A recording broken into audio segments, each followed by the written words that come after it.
తనకి అవకాశం వచ్చింది. ఈరోజు మన పట్టే యేసు ప్రభు సిలువ ఎక్కుతానికి అవకాశం వచ్చింది. కానీ నీలో ఆ యూదా చావకపోతే మాత్రం యేసు ప్రభు సిలువ ఎక్కి ప్రయోజనం లేదు. నీ అంతటా నీవు బ్రతికి నీ అంతటా నువ్వు నరకానికి వెళ్తావంటే యేసు ప్రభు శిలువలో మరణిస్తానికి ప్రయోజనం లేదు. కానీ నీవు నీ బలహీనతలను ఒప్పుకుని నీ స్థితిని ఎరిగి, దేవా నా వల్ల అవ్వదయ్యా, నాకు నువ్వు కావాలయ్యా. ఆయనతో స్నేహంలో ఉంటాము, ఆయనతో కలిసి ఉంటాము, ఆయనలో సమాధానం కలిగి ఉంటాము, మన పేర్లు జీవగ్రంథంలో రాయబడి ఉంటాం. ఈరోజు మీరు ఒకటేనండి, ఈ ప్రశ్నకి జవాబు అండి. ఎంతమంది ప్రభు బల కొరకు సిద్ధంగా ఉన్నారు? చేతులు ఎత్తారా? ఎంతమంది రక్షించబడే బాప్తీసం తీసుకున్న వాళ్ళు ఉన్నారో? చేతులు ఎత్తారా? దయచేసి రక్షించబడిన ప్రతి ఒక్కరు ప్రభు బలలో పాల్పొందండి.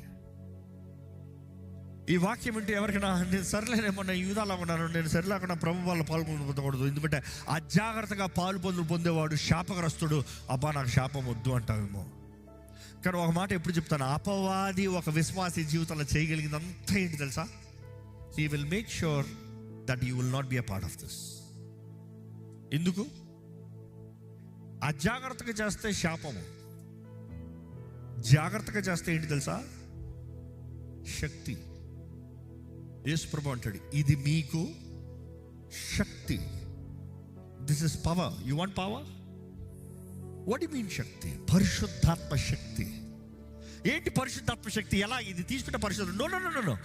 This is renewing your covenant with Jesus. ఇదిగో నువ్వు ఆ కవెనెంట్ బ్రేక్ చేసావేమో, కానీ ఇంకొక అవకాశం. Thank God for the opportunity. Lord, here I broke it, but I want to come once again. నా పాపాలను మరొకసారి ఒప్పుకుంటున్నాను, నా బలహీనతలు మరొకసారి ఒప్పుకుంటున్నాను. నాలో యూదా చావాలయ్యా, నువ్వు బ్రతకాలయ్యా. ఇదిగో నీ సహాయాన్ని వేడుకుంటున్నాను. జీవించినది నేను కాదు, క్రీస్తే నీ రక్తంతో నన్ను కడుగు, నీ శరీరంలో నన్ను భాగం చేసుకో. I want be a part of you, make me one with you lord.